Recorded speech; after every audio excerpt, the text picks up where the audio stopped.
नमस्कार बंधुगण मु प्रसाद आपण मानक स्वागत करुँची आमर ही यूट्यूब चैनल फैक्ट्स ओडिया को आपण माने आम चैनल माध्यम बहु रहस्यमयी रोचक तथा अजଣା तथ्य को जानीपारे खूब कम समय मध्य ओडिया भाषा रे। तेबे चलंतु विलंब न करी आरंभ करिबा आमर आजिर विषय उपरे चर्चा।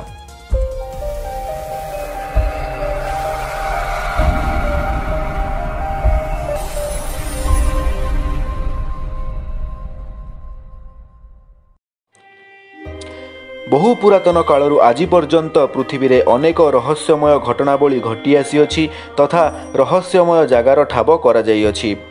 तेबे सेही रहस्यर मूल को आज पर्यंत केही मध्य जाई पारि नाहंती।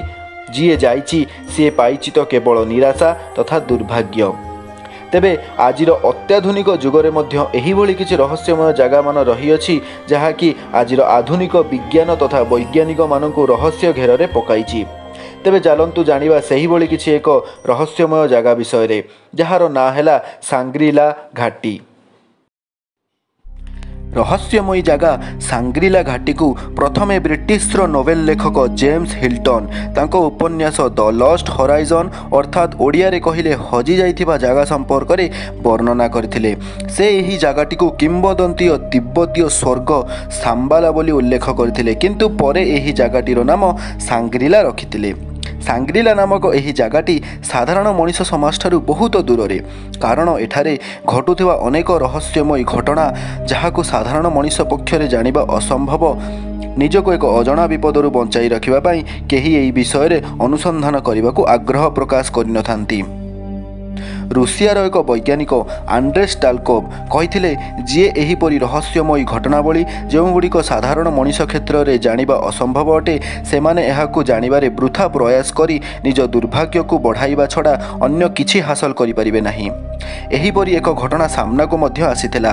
5 जण वैज्ञानिक एही सांग्रीला उपरे अध्ययन और खोजाखोजी करबाकू बाहरिथिले। मात्र किछि दिन मध्यरे सेमाने समस्ते किछि ना किछि दुर्घटनार शिकार होई मृत्युवरण करथिले एवं दुखर घटना यह जे सेमाने करिथिबा समस्त अनुसंधान रहस्य होइकरी रहीगला एवं पृथ्वीवासी को सांग्रीला घाटी संपर्क में आहुरी रहस्य घेर को ठेलीदेला। एही किंवदंती ऐतिहासिक तथा रहस्यमयी जगहटी तिब्बतर बहु पुरातन रहस्य मानक मध्यरु अन्यतम एवं सबुठारु भयानक मध्य।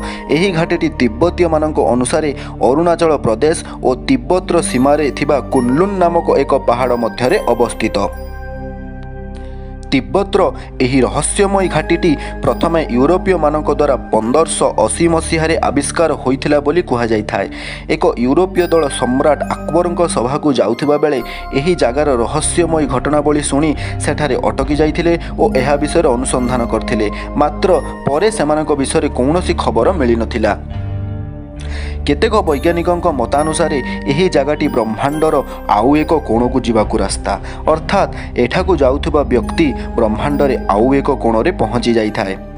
एक बहु पुरातन पुस्तक काल विज्ञान रे मध्य एहार उल्लेख रही। एही पुस्तकटी एबे मध्य तिब्बतीय तवांग मठ पुस्तकालय रे रही अछि एवं एहा तिब्बत भाषा रे लेखा जाई अछि। एथिरे लेखा होइछि जे एही घाटी रे समय न थाए, अर्थात समय बोली किछि जिंस एठारे नाही एवं एही जगहटी ब्रह्मांडर आउ एक जगह को रास्ता जेउठारे प्रत्येक वस्तु निश्चिंत स्थान समय और नियम हिसाब रे काम करिथाए। जेम्स हिल्टन मध्य ताको उपन्यास रे यह उल्लेख करिसंति कि एठारे समस्त जिनिस सुरुखुरी रे होइथाए एवं एठारे समस्ते अत्यंत सुख शांति रे बसवास करिथांती। से एहा मध्य लिखिथिले जे एठारे लोक माने शह शह वर्ष बंची थांती। तिब्बतीय पुराण और हिल्टन को उपन्यास मध्य थिबा सामंजस्य एही घाटीर सत्यता को केउठी ना केउठी प्रमाण करूअछि। तिब्बतीय मानक अनुसारे साधारण स्थूल मनीष केबेले एही स्थान रे पाद मध्य रखिपारिबो नाही। जीए रखिछि से केउ आडे विलीन हो जाइअछि। एही सूक्ष्म जगह को जीवाको हेले सूक्ष्म रूपर आवश्यकता रही अछि। सांग्रीला घाटी मध्य को प्रवेश करिथिबा जणे जोगी साधकंक अनुसारे एही स्थान रे ना सूर्य किरण ना चंद्रमार प्रकाश थाए, बरं चतुर्पार्श्व एक रहस्यमय प्रकाश देखा जाय थाए। एही घाटी विषय रे एहा मध्य कुहा जाए एही स्थान को कौनसी सामान्य साधक जाई परिबे नहीं। अनेक पर्यटक साधु एवं लेखक सेमानक लेखा माध्यम रे एही स्थान विषय रे लिखिचंती। ସେମାନଙ୍କ କହିବା ଅନୁସାରେ ଏହି ସ୍ଥାନ ଏମିତି ଏକ ଦୁନିଆ ଯାହା ରହସ୍ୟ ଏବଂ ରୋମାଞ୍ଚରେ ଭରପୁର। ଏହି ସ୍ଥାନକୁ ସମ୍ପୂର୍ଣ୍ଣ ରୂପେ ବୁଝିବା ସାଧାରଣ ମଣିଷଙ୍କ ପାଇଁ ଅସମ୍ଭବ। ତେବେ ଆସନ୍ତୁ ଜାଣିବା ଆଜିର ମହାନ ଦଲାଇ ଲାମା ଏହି ଜାଗା ସମ୍ପର୍କରେ କ'ଣ କହନ୍ତି। ଆଜିକାଲି ସାମ୍ବାଲା କେଉଁଠାରେ ଅବସ୍ଥିତ କେହି ଜାଣନ୍ତି ନାହିଁ। ଯଦିଓ ଏହା ବିଦ୍ୟମାନ ବୋଲି କୁହାଯାଏ, ଲୋକମାନେ ଏହାକୁ ଦେଖିପାରିବେ ନାହିଁ କି ସାଧାରଣ ଉପାୟରେ ଏହା ସହ ଯୋଗାଯୋଗ କରିପାରିବେ ନାହିଁ। କିଛି ଲୋକ ଏହା ଅନ୍ୟ ଏକ ଦୁନିଆର ଅବସ୍ଥିତ ବୋଲି କୁହନ୍ତି। ଅନ୍ୟମାନେ ଏହାକୁ ଆଦର୍ଶର ଏକ କାଳ୍ପନିକ ଭୂମି ଭାବେ ବିବେଚନା କରିଥାନ୍ତି। କେହି କେହି ଏହା ବିଷୟରେ ଏହା ମଧ୍ୟ କହନ୍ତି କି ଏହା ଏକ ପ୍ରକୃତ ସ୍ଥାନ ଯାହା ଆଜି ମିଳିବ ନାହିଁ। କେତେକ ବିଶ୍ୱାସ କରନ୍ତି ଯେ ଏହା ମାଧ୍ୟମରେ ଅନ୍ୟ ଏକ ରହସ୍ୟମୟୀ ଦୁନିଆ ଭିତରକୁ ପ୍ରବେଶ କରାଯାଇପାରେ।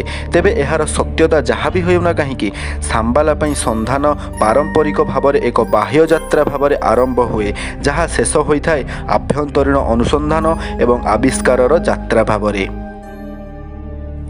ଆଜି ସାଙ୍ଗ୍ରିଲା ଘାଟିକୁ ଉଭୟ ସ୍ଥାନ ଓ ଏକ ଜ୍ଞାନପ୍ରାପ୍ତ ଚେତନାର ଯୁଗ ରୂପେ ବିବେଚନା କରାଯାଉଅଛି।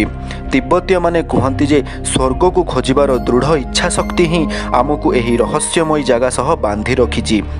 ଆପଣମାନେ ଜାଣି ଆଶ୍ଚର୍ଯ୍ୟ ହେବେ ଯେ ଏହାର ବର୍ଣ୍ଣନା ରାମାୟଣ ଓ ମହାଭାରତ ଭଳି ହିନ୍ଦୁ ପୁରାଣରେ ମଧ୍ୟ ରହିଅଛି। ତେବେ ସେ ଯାହା ବି ହେଉନା କାହିଁକି, ଏହି ରହସ୍ୟମୟୀ ଘାଟିଟି ଯେଉଁଠିକି ସାଧାରଣ ମନୁଷ୍ୟ କ୍ଷେତ୍ରରେ ପହଞ୍ଚିବା ଅସମ୍ଭବ ପ୍ରାୟ, ତା ବିଷୟରେ ଅନୁସନ୍ଧାନ ଆଜି ମଧ୍ୟ ଜାରି ରହିଛି ଏବଂ ଏହାର ଅନ୍ତ କେହି ମଧ୍ୟ ଜାଣନ୍ତି ନାହିଁ। ତ ବନ୍ଧୁଗଣ, ଆଜି ପାଇଁ ସେତିକି। ବାକି ତଥ୍ୟ ଆଗାମୀ ଅଧ୍ୟାୟରେ। ଆମ ଭିଡ଼ିଓଟିକୁ ସମ୍ପୂର୍ଣ୍ଣ ଶେଷ ପର୍ଯ୍ୟନ୍ତ ଦେଖିଥିବାରୁ ଆପଣମାନଙ୍କୁ ଅଶେଷ ଅଶେଷ ଧନ୍ୟବାଦ। ଯଦି ଆପଣଙ୍କୁ ଭିଡ଼ିଓଟି ଭଲ ଲାଗିଲା ତେବେ ଭିଡ଼ିଓଟିକୁ ଲାଇକ୍ କରନ୍ତୁ ଏବଂ ନିଜ ସାଙ୍ଗମାନଙ୍କ ମଧ୍ୟରେ ସେୟାର କରନ୍ତୁ।